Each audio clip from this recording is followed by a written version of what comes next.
Welcome to Education on the Line, a podcast series focused on the threats facing public education and the strategies emerging to meet them. I'm Louis Freedberg. When President Trump signed the so-called One Big Beautiful Bill last year, it included a massive and unprecedented federal tax credit scholarship program, which will funnel billions of dollars into tuition for private and religious schools.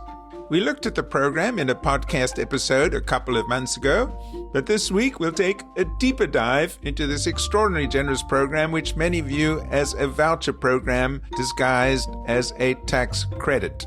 The program is scheduled to begin on January 1 of next year. Once it is up and running, if you are in a state that opts into this program, almost any taxpayer could donate up to $1,700 to what are called scholarship granting organizations. And then the taxpayer would get all that money back as a tax credit. The scholarship granting organization, in the meantime, would hand that money out to parents who apply for scholarships for their children to private and religious schools. A small amount of money, we still don't know how much, could be spent on some expenses for public schools that are not currently covered by taxpayers. One of the big questions is what states are going to do, especially states controlled by Democrats, and governors who would make the final decision as to whether to participate. Colorado's Jared Polis has been quoted as saying he'd be crazy not to join. Meanwhile, Democratic governors in Wisconsin, Oregon, and New Mexico have said they won't. In other Democratic states, including California, governors have not yet taken a position. However, in Illinois, the debate has taken quite a heated turn. The state's Comptroller Susana Mendoza is publicly urging participation, while Governor Pritzker has raised red flags. Both are Democrats. Recently, the Chicago School Board voted unanimously to reject the program and to recommend to Governor Pritzker that he not participate. It's generally a difficult question. If a blue state opts out, its taxpayers still fund the program through their federal taxes, and those taxes will go to benefit children in other states. But if it opts in, it will almost certainly expand a private school ecosystem operating largely beyond state control. It's a discussion we are likely to see in other blue states in the coming months, which is why we have invited two guests from Illinois to join us today. First, Susana Mendoza, the Illinois State Comptroller. She was elected to the statewide office in 2022. Before becoming Comptroller, she was the city clerk of Chicago, and before that, she served 6 terms in the Illinois House of Representatives, where she was heavily involved in education policy issues. She was also co-founder of the Illinois Legislative Latino Caucus. And she may well run in the race for mayor in Chicago next year, as she did in 2019. Welcome, Susana Mendoza. Thank you for having me, Louis. I'm also pleased to welcome Cassie Creswell, who is the Executive Director of Illinois Families for Public Schools, an advocacy organization which she co-founded a decade ago. Her organization, along with dozens of other advocacy organizations in the state, strongly oppose Illinois' participation in the tax credit program, which they say is a voucher program just with another name. Cresswell is a graduate of the Chicago Public Schools, and she is a parent of a current student in the Chicago Public School system. Welcome, Cassie Creswell. Thanks so much for having me. Well, let me start with you, Susana Mendoza. You generated, shall we say, some discussion when you wrote an op-ed piece in the Chicago Tribune arguing for Illinois' participation in this program. Could you just fill us in why you feel this is a good idea? The reason I feel strongly about this is, number one, let me just be clear. I support public schools. In fact, I have the most skin in the game that a person could have with having my own son, who I adore, love more than anything in the world, in a Chicago public school. He has been in the neighborhood school since he was old enough to go, and his best friends are all public school students. As a state representative, I've supported education for all our kids in the state of Illinois, and certainly continued that in every role I've had in elected office. But I feel that at this time, even though I know that there's a lot of debate about this, I do feel that this is an easy decision because it really comes down to not whether or not this program should exist. What's important to drive the point home here is that this program, whether you like it or not, is now the law. It does exist.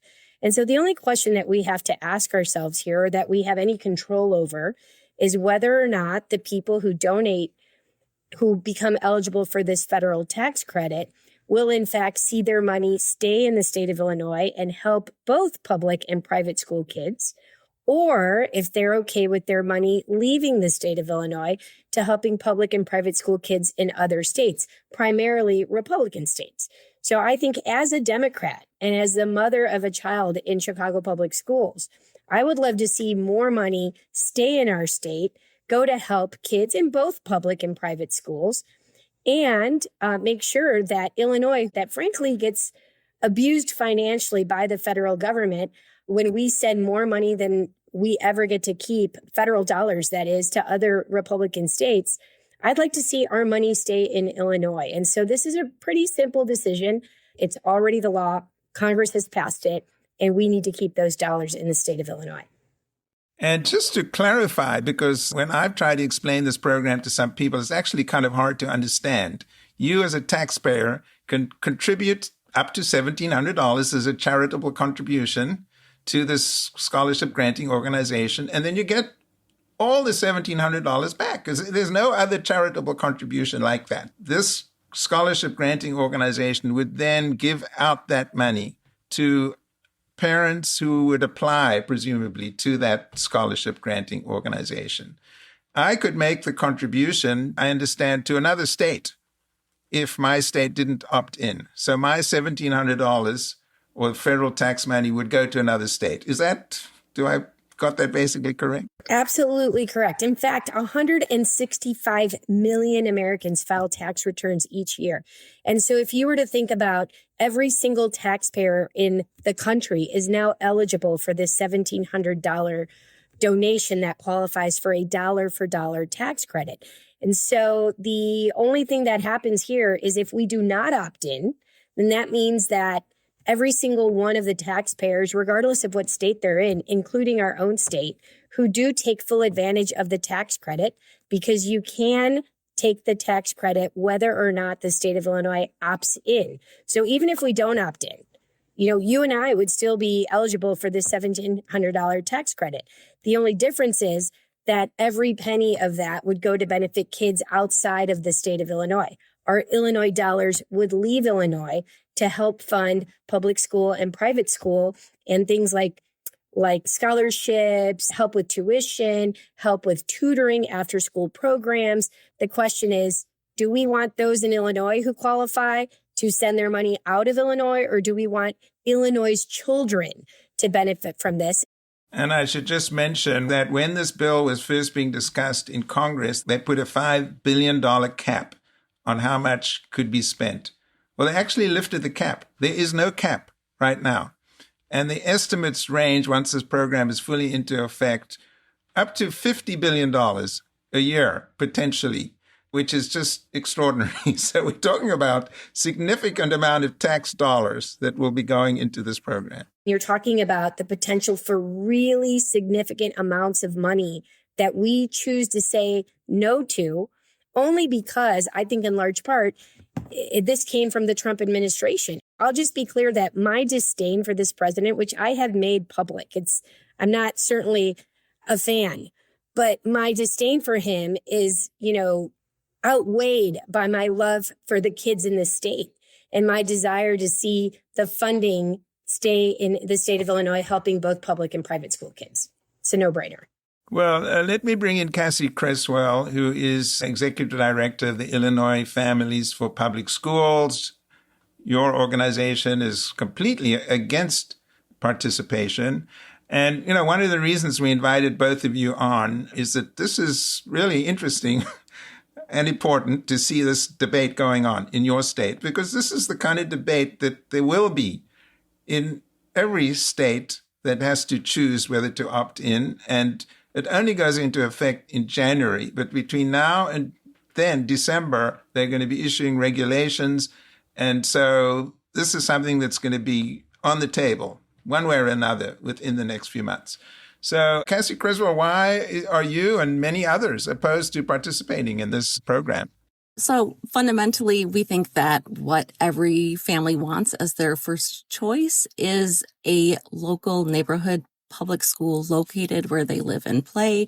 And public schools need to welcome all kids, and we need to fund those with public dollars. And we think it's not a good education policy to direct public dollars to private schools. We've seen it here before in Illinois, and it was a problematic policy and program. And this federal voucher scheme is going to be even worse in really every regard. And what our state really needs to be doing is aiming for fair, full funding for our public schools and not through these tax credit gimmicks, which are mostly going to benefit the wealthy.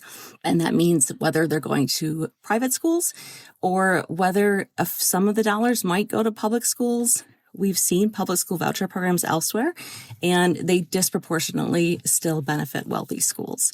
So we think that's going to be really problematic and harmful for our public schools in this state. Well, Cassie Creswell, let me just ask you, one of the elements of this program, it does allow some of the money to be spent on public school expenses. Like, it has to be something that the taxpayer wouldn't normally be funding, but like computers, potentially extra tutoring, other things.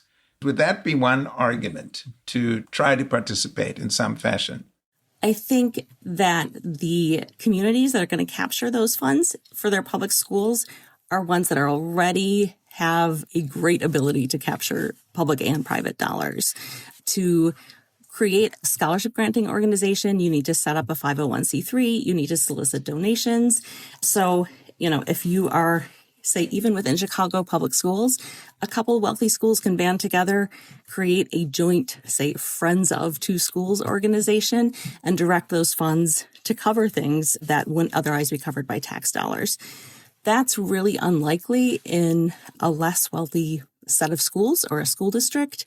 We already have a model for this that we see all over the country because there are nonprofits already that are set up as essentially foundations for public schools. Trying to raise for public schools through these individual taxpayer decisions based on tax credits that benefit the disproportionately wealthy is not a way to fund a public good like public schools. Let me bring Susana Mendoza back into the discussion. Susana, I understand that shortly after you wrote your piece in the Chicago Tribune, you heard directly from the governor.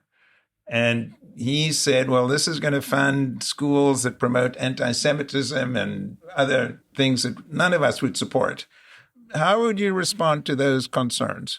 Well, I don't agree with that. Let me just be clear that I think that anyone who knows me knows that I would never be okay with money going to fund anti-Semitism or anti-LGBTQ or things that are in favor of the KKK or white supremacy. Those were some of the things that the governor mentioned he had a fear of being funded in the state of Illinois.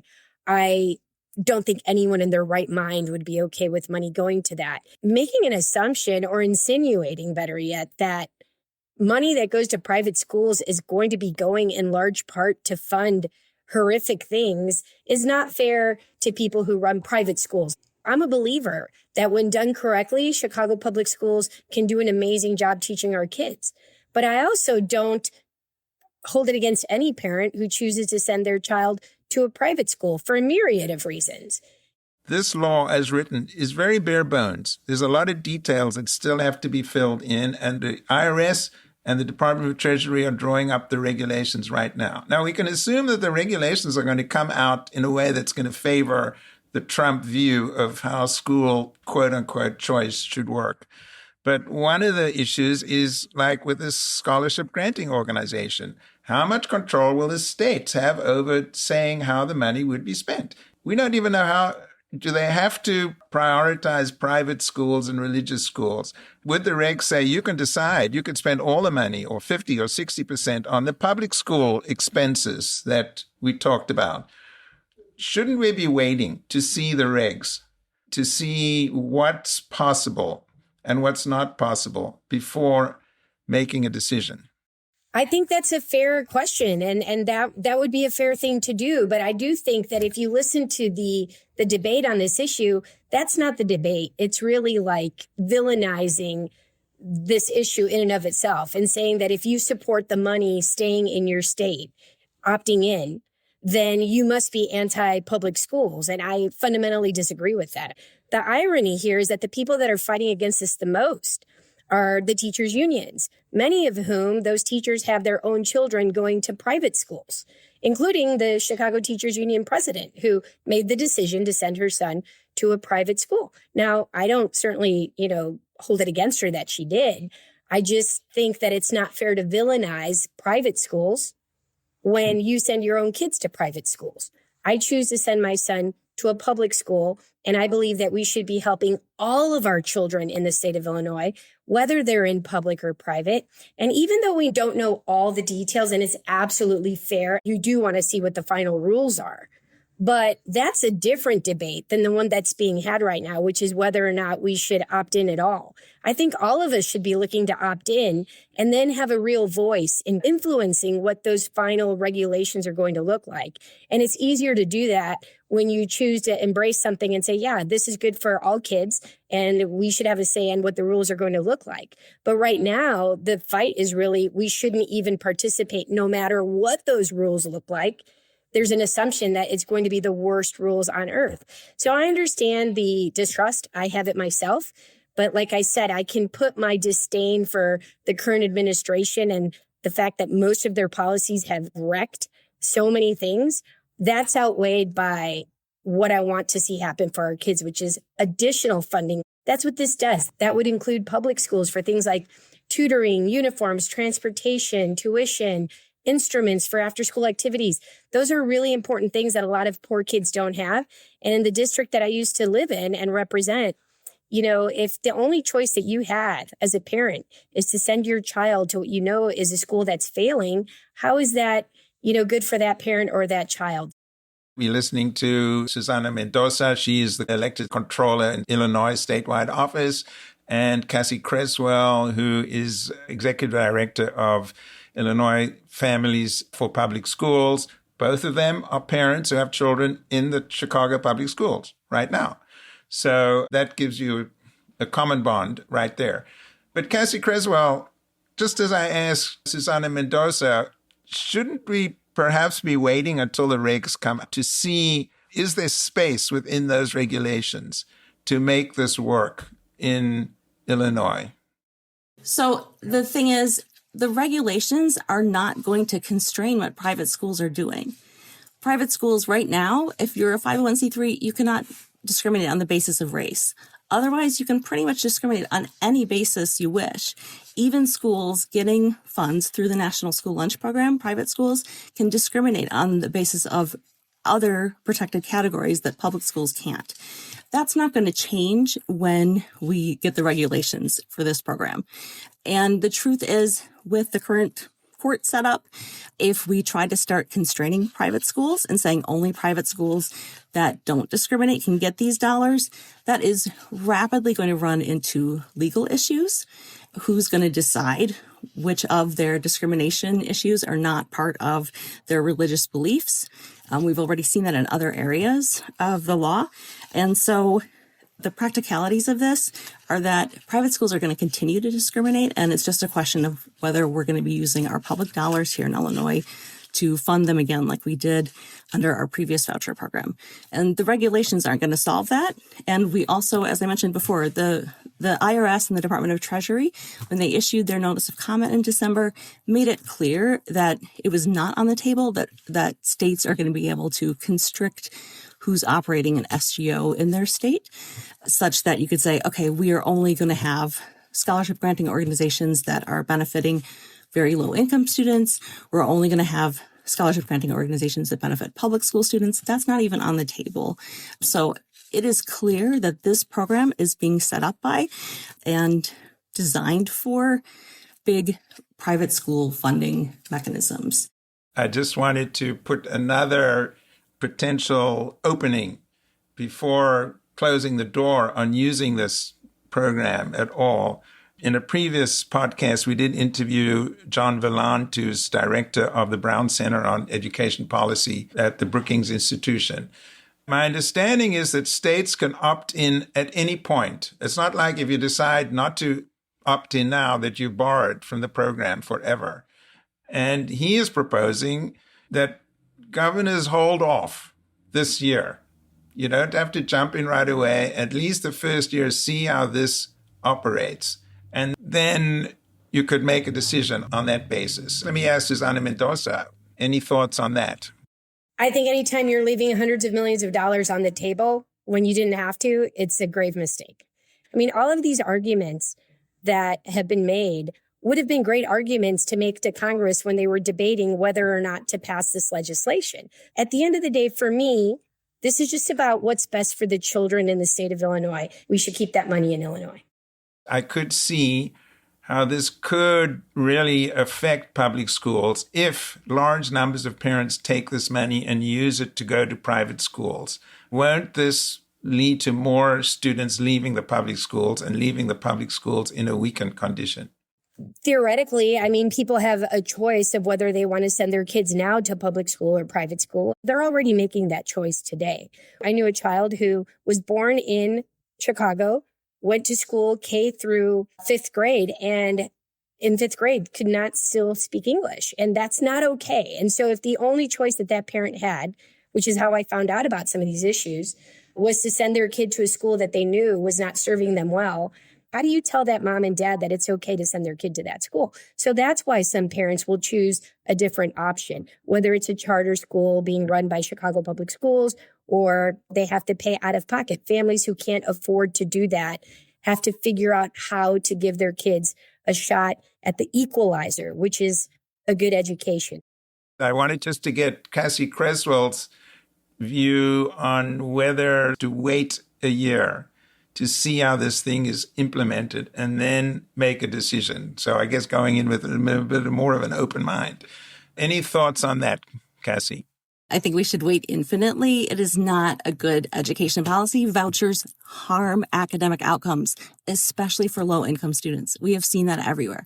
When you take a voucher and go to a private school, that overall hurts kids. When kids do leave public school to enroll in a private school, public schools are left with fixed costs that you can't rapidly decrease. And so if you looked and say 2.5% even of Illinois public school students shifted to using a voucher in a private school, the fixed cost that would be left behind that would then have to be spread over the existing population would be about $500 million a year.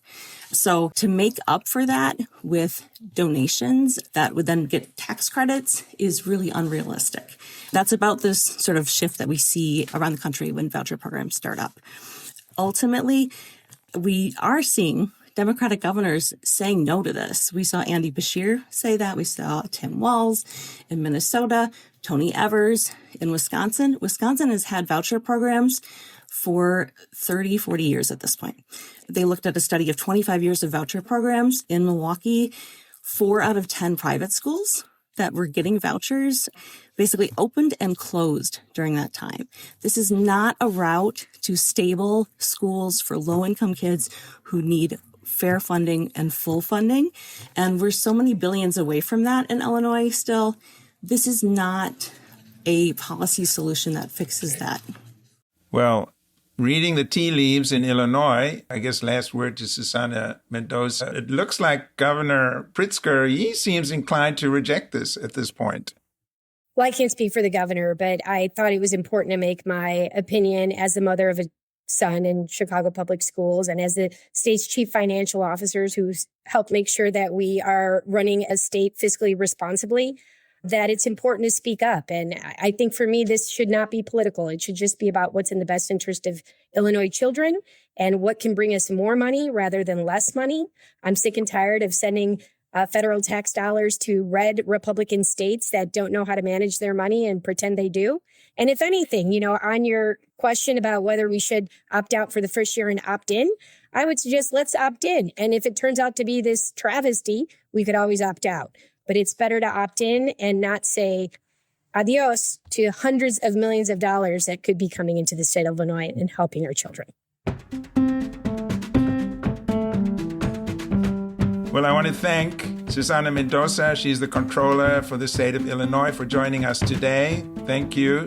Thanks for having me, Louis. And I want to thank Cassie Creswell, who is Executive Director of Illinois Families for Public Schools. Thanks for joining us today. Thanks for having me. On that note, we have to bring this episode of Education on the Line to a close. Our producer is Kobe McDonald, and our advisor is Pedro Noguera, Dean of the USC Rossier School of Education. Also, thanks to our sponsor, the Hewlett Foundation. Please share with us any thoughts you have on this really important voucher initiative that is coming down the pike. You can reach us by going to our website at educationontheline.com. That's educationontheline.com. And please subscribe to Education on the Line wherever you get your podcasts. I'm Louis Freedberg. Thanks for joining us.